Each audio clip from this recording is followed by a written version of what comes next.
Account Transition Training Process. Project Report by Julia Gleason, March 6, 2022.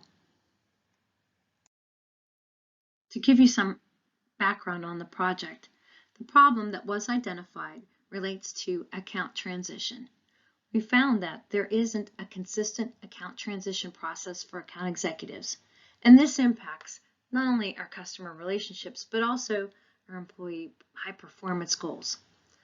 So in order to solve for this, we wanted to develop a formalized account transition training process, taking it away from being a task into something that is a training process, something that fits in with our culture, being a warm transfer type of approach where collaborative and insightful feedback is gathered, along with providing tools and templates and supplemental training that really makes a difference to an account executive in the way their confidence is built and the way they manage the client relationships. From the project proposal, there were several deliverables identified, the first of which was to conduct the entire project as a work-as-you-go. This would be a pilot, meaning developing things as we're working with an account transition. The second would be to develop a timetable looking back 3 months prior and 3 months after, as well as towards the annual review. The third was to develop agendas for all meetings involved in account transition. The fourth was to come up with an updated account overview, a presentation in PowerPoint that was recorded so that an account executive could reflect upon it. The fifth was be a 3-month post-transition action plan, as well as the sixth, which would be an interview or survey template format, both of which were declared out of scope for this project for the main reason that they require more time to develop. And the last but not least was to have supplemental training or refresher training that really focused on key management skills that we needed to reinforce, which were developing executive presence, conflict resolution, methods for complex decisions, and creating positive conversations with challenging customers. To expand on this project deliverable, looking at the transition timeline, these steps take you through 3 months before transition, where the director announces internally the outgoing and incoming account executives.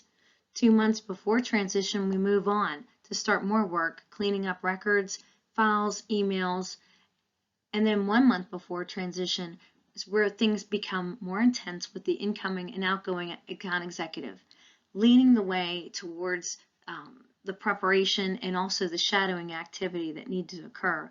The director would send out the internal announcement and the customer would be aware of the next steps for transition in the next month. During the month of transition, both outgoing and incoming account executives continue to work very closely together. They have the account transition meeting with the customer. They have the internal account support team transition meeting. The incoming account executive really shadows the outgoing account executive on almost any internal or external meeting.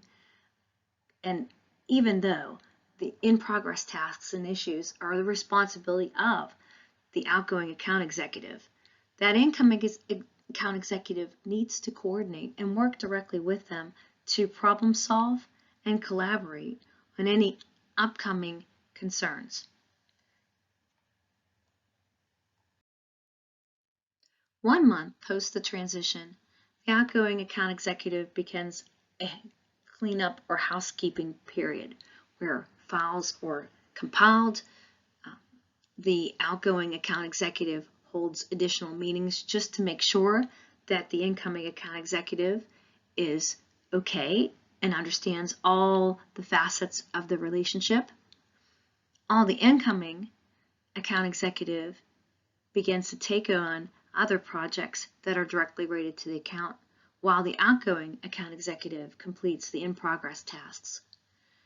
By the time we reach 3 months post-transition, the account executive that is incoming is feeling confident and aware because the outgoing account executive has worked with them. They're able to complete their transition survey.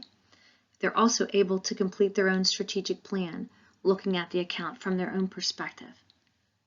And by annual review, this whole transition process would be included as a measured goal for both the outgoing and incoming account executives.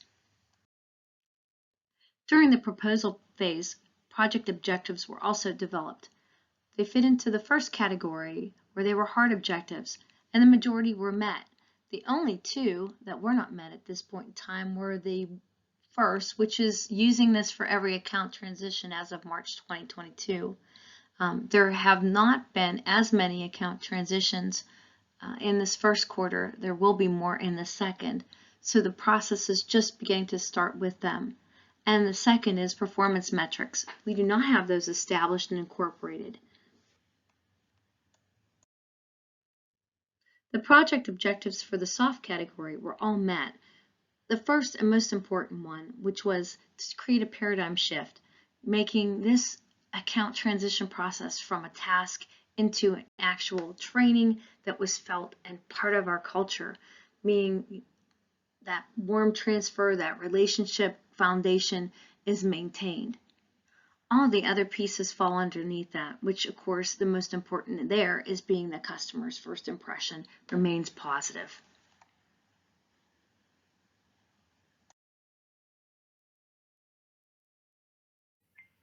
In conclusion, having a consistent and standardized account transition process makes all the difference for account executives and their customers.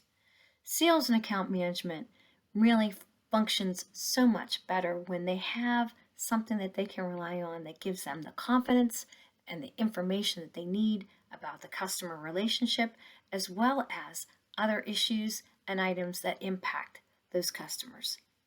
We want to make sure with this process that's in place that additional items are added, such as the performance metrics and the survey.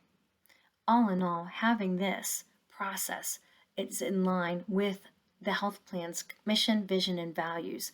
And those things are important in terms of maintaining that collaborative team approach that we pride ourselves on. Thank you.